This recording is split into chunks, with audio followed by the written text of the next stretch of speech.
Oi, Lu, tudo bem? Você poderia falar algum dia sobre o Deus Pai? Sei que é por meio de Jesus que vamos conhecê-lo, mas gostaria de saber sobre como é sua pessoa. Aliás, Jesus, por ser filho de Deus, mas sendo Deus, quer dizer que ele próprio escolheu ser subordinado ao Deus Pai? Eu achei esse comentário fantástico. Ele é do Jonatas, e daí eu decidi fazer esse episódio baseado nesse comentário para que a gente conhecesse mais sobre o nosso Pai que está no céu através de Jesus, porque nós não conseguimos conhecer Deus Pai sem estudar a vida de quem revelou o amor. Por isso que hoje nós vamos falar bastante sobre Jesus. E eu achei bem curioso esse fato de que quando nós vamos falar sobre um ser específico da Trindade, nós precisamos falar dos três, porque os três se complementam. Não é possível falar sobre o Espírito Santo sem mencionar Jesus, não é possível falar do Pai sem falar de Jesus. Então é por isso que hoje nós vamos falar dos três ao mesmo tempo, tentando focar um pouquinho no amor do Pai. Olá, amigo, seja bem-vindo ao seu canal Cristão de Produtividade. Eu sou a Luciana Sampaio e seja bem-vindo ao segundo episódio desse podcast. No primeiro, como eu falei, mencionamos um pouquinho sobre Jesus e hoje vamos falar sobre o Deus Pai. Em primeiro lugar, é importante que a gente tenha em mente que no começo de tudo, antes mesmo de haver a terra, antes mesmo de haver o pecado, Adão e Eva e tudo mais, Deus já tinha determinado o plano da salvação. Isso a gente pode observar quando a gente lê Apocalipse. Tem um versículo que fala que o Cordeiro foi morto desde a fundação do mundo. Isso significa que o pecado não pegou Deus desprevenido. Quando Adão e Eva pecaram, Deus não ficou desesperado, porque isso não faz parte da essência dele, mas ele simplesmente revelou o plano que ele já tinha criado. Inclusive, é importante mencionar que o plano da salvação não foi desenvolvido somente pelo Deus Pai. A Trindade estava presente na criação, assim como estava presente na formação desse plano de salvação. Portanto, ao decorrer de toda a Bíblia, a gente estuda e entende que Deus Pai, Deus Filho e Deus Espírito Santo estruturaram esse plano e os três fizeram parte desse plano na parte da execução. A maioria dos textos bíblicos eu vou ir parafraseando e ao mesmo tempo eu vou colocar na tela para quem quiser checar depois, mas esse eu gostaria de ler em específico. Ele está em Filipenses 2, 5 ao 11. Tende em vós o mesmo sentimento que houve também em Cristo Jesus, pois ele, subsistindo em forma de Deus, não julgou como usurpação o ser igual a Deus. Antes a si mesmo se esvaziou, assumindo a forma de servo, tornando-se em semelhança de homens e reconhecido em figura humana. Caso tenha mudado um pouquinho o cenário, foi porque eu tive que sair para fazer um favor para minha mãe, mas já estou de volta. Basicamente, o que significam esses versos? Que Jesus, em toda a sua glória, sendo o dono de todas as coisas, o criador do universo, aquele que falou e todas as coisas passaram a existir, ele sendo o próprio Deus, largou toda a sua majestade no céu, toda a adoração que ele tinha dos anjos não caídos e também dos outros mundos, ele largou tudo isso para vir aqui e fazer a vontade do Pai. Um Deus tão grande ter que assumir a forma humana, basicamente se humilhou, a si mesmo se humilhou, tornando-se obediente até a morte, e morte de cruz. Pelo que também Deus o exaltou sobremaneira e lhe deu o nome que está acima de todo o nome, para que ao nome de Jesus se dobre todo o joelho nos céus, na terra e debaixo da terra, e toda a língua confesse que Jesus Cristo é o Senhor, para a glória de seu Pai. Somente nessa parte em que é dito que todo o joelho se dobre a Jesus, já indica que ele é diferente. Ele não é como nós. Ele é sim homem, mas ao mesmo tempo é Deus, porque ele merece toda a exaltação possível. Nós sabemos que somente Deus pode ser adorado. Então, se o Pai concedeu a Jesus que ele fosse adorado, que todo o joelho dobrasse a ele, Jesus também é o próprio Deus. Com essa entrega de Jesus, nós conseguimos ver o amor do Pai e assim conseguimos reconhecê-lo, porque Jesus, se fazendo servo, ele simplesmente não deixou de lado o fato de ele ser Deus, mas ele mostrou que ele ama tanto a gente que ele deixou toda a majestade do céu para nos salvar. Essa submissão, essa ideia de se tornar servo, ser obediente, mostra a nós o amor tão grande que Jesus sente. E na verdade, não que ele sente, mas que ele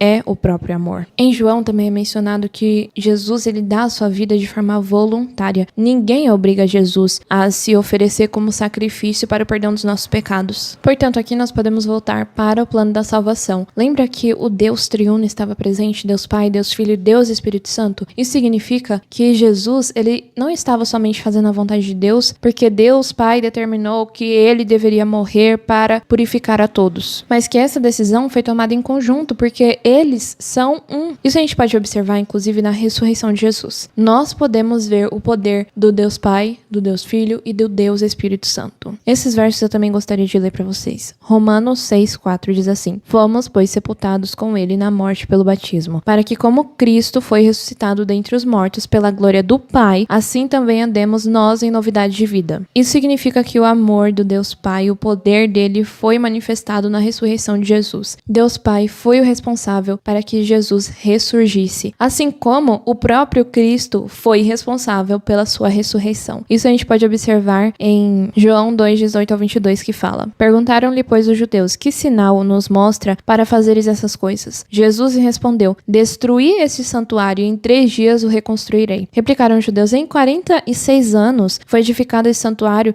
e tu em 3 dias o levantarás? Ele, porém, se referia ao santuário do seu corpo. Quando, pois, Jesus ressuscitou dentre os mortos, lembraram-se os seus discípulos de que ele dissera isto e creram na Escritura e na palavra de Jesus. Se Jesus não fosse Deus, se ele simplesmente fosse um profeta e não tivesse sido enviado por Deus, ele não poderia cumprir essa palavra que ele falou, que ele reconstruiria o próprio corpo, que por meio do seu próprio poder ele iria ressuscitar. Então, Deus Pai é responsável pela ressurreição de Jesus, assim como Cristo, o próprio Jesus, é responsável pela sua ressurreição. E também observamos o poder do Espírito Santo em Romanos 8:11, que fala: E se o Espírito daquele que dos mortos ressuscitou a Jesus habita em vós, aquele que dos mortos ressuscitou a Cristo também vivificará o vosso corpo mortal, pelo seu Espírito que em vós habita. Nós podemos perceber claramente que o Espírito Santo também foi responsável pela ressurreição de Jesus. Portanto, nós podemos perceber que o nosso maravilhoso Deus triuno tem poder sobre todas as coisas, inclusive sobre a morte. Jesus, o Espírito Santo e Deus Pai têm o poder de ressuscitar os mortos, e o próprio Jesus ressurgiu através do seu poder. É por isso que no Novo Testamento vai dizer diversas vezes que Deus ressuscitou a Jesus. E isso está relacionado ao Espírito Santo, está relacionado a Deus Pai, está relacionado ao próprio Cristo. O poder dos três em junção proporcionou isso. E é muito complicado da gente explicar porque temos uma mente limitada, mas a palavra de Deus nos deixa claro. E eu disse tudo isso aqui para poder mencionar para você que Jesus não é menor que Deus Pai simplesmente porque ele veio ao mundo para fazer a vontade do Pai. Por outro lado, o Espírito Santo não é menor que Jesus porque Cristo veio ao mundo e depois enviou o Consolador. Os três são o mesmo, exatamente o mesmo em poder, porque eles formam o Deus triuno. Para prosseguir falando um pouquinho sobre o amor que é Deus Pai, Deus Filho e Deus Espírito Santo, tentando focar um pouquinho no Deus Pai, eu queria ler esse verso para vocês. Pai, se queres, afasta de mim este cálice, contudo, que não seja feita a minha vontade, mas a tua. Que coisa maravilhosa e que maravilhosa submissão que Jesus teve com relação ao Deus Pai. Nesse momento, Jesus estava carregando todos os nossos pecados, todos os erros que eu cometi durante toda a minha vida estavam nos ombros de Jesus. E quando Deus Pai olhava para ele, ele via a iniquidade. Por isso que a Bíblia fala que Jesus se fez maldito por nós, porque ele carregou todo esse pecado. Ele teve que sofrer todas as consequências. E quando a gente estuda de uma forma que não é aprofundada, a gente passa pelos versículos correndo e não quer saber detalhes da palavra de Deus, infelizmente nós pensamos que Jesus não tinha vontade própria, que ele simplesmente estava ali como marionete, mas não é assim que funciona. Jesus era um em Deus, então ele tinha a mesma vontade de Deus Pai, mas por conta dos nossos pecados, a sua vontade poderia ser de salvar a si próprio, tendo em vista que ele é 100% homem e é 100% Deus. Ou seja, nesse momento a humanidade de Jesus estava tentando recuar, mas aí ele se lembrou de que naquele começo, ele, Deus Pai e o Espírito Santo tinham determinado o plano da salvação. E que os três, de uma forma maravilhosa, executaram esse plano e nos salvaram. Foi assim que Jesus decidiu permanecer firme e hoje ele nos concede a salvação. Não que talvez você será salvo algum dia, mas que você já é salvo em Cristo Jesus. Quem já me ouviu pregar, eu falo com frequência sobre esse fato que para mim é muito sério,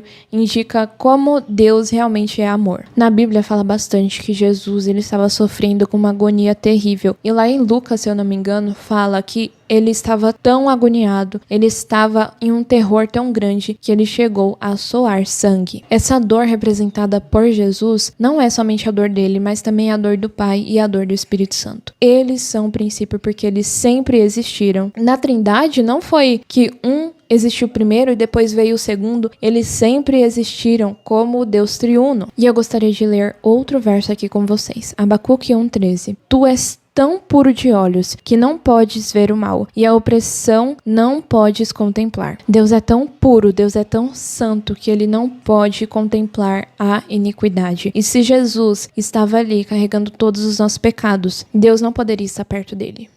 O mais terrível do pecado é a separação que ele provoca entre o Criador e a sua criatura. Foi exatamente isso que foi representado na cruz. Não que Jesus seja a criatura de Deus Pai, mas ele quis representar essa separação. O mais terrível do pecado está retratado na cruz. Deus Pai, Deus Filho e Deus Espírito Santo simplesmente se separaram por conta dos nossos pecados. Nós não conseguimos imaginar isso. Como foi dolorosa essa separação. Quem é pai ou mãe, talvez imagine como isso foi difícil. A perda de um filho, foi isso que Deus passou, isso que ele suportou por nós. E nós não vamos conseguir entender 100%, talvez nem no céu a gente entenda a profundidade do evangelho. Mas a gente vai entender que Deus merece ser adorado todos os dias da nossa vida, tanto aqui na terra, quanto quando Jesus voltar. Que ele merece adoração, porque ele suportou essa separação. Esse é o Pai. Esse é o amor que Jesus veio revelar. Esse é o maravilhoso Deus que eu sigo. Então, se você tem certa dificuldade para entender sobre essa submissão que Jesus teve que ter, entenda que tudo se resume ao amor. A Trindade que é eterna foi separada por conta do meu pecado. Isso é o verdadeiro amor. Espero que essa mensagem fique no seu coração. Com certeza eu quero fazer um podcast para falar exclusivamente sobre o Espírito Santo e como vocês vão ver, eu vou falar sobre Jesus e Deus Pai, porque não é possível falar de um sem falar do outro. Mas se você tem mais alguma coisa a acrescentar, coloque nos comentários, porque isso também pode se tornar um podcast. E agora nós vamos orar para finalizar. Senhor, nós somos tão limitados, nós somos tão pecadores, tão falhos. Nós não conseguimos enxergar e entender como nosso pecado é ofensivo. Como nosso pecado separou um Deus que é eterno desde a eternidade. O Senhor, Pai, estava junto com o Espírito Santo, com Jesus, e houve essa separação por minha culpa. Nós sentimos muito, Senhor. Sentimos muito porque nós cometemos erros todos os dias. Porque nós deveríamos valorizar o Senhor. E foi nossa culpa. A gente deveria viver uma vida perfeita aqui. Mas a gente não vive. Nós somos ruins. Por isso nós precisamos do Teu Espírito Santo. Nos perdoa, Senhor. Nos perdoa porque nós agimos dessa forma. Nos ajude a toda vez que um erro se apresentar, a gente se lembrar do maravilhoso sacrifício de Jesus e entender que o Senhor entregou tudo. O Senhor, sendo o Pai, entregou o seu Filho, a sua maior raridade. O Senhor suportou a dor da perda de um filho, da separação. Nos perdoe e transforme nosso coração. Nos dê uma vida diferente. Nos faça viver na atmosfera do céu, estando aqui na terra. Eu oro e peço em nome de Jesus. Amém. Eu te vejo no próximo e lembre-se, você é amado. Tchau.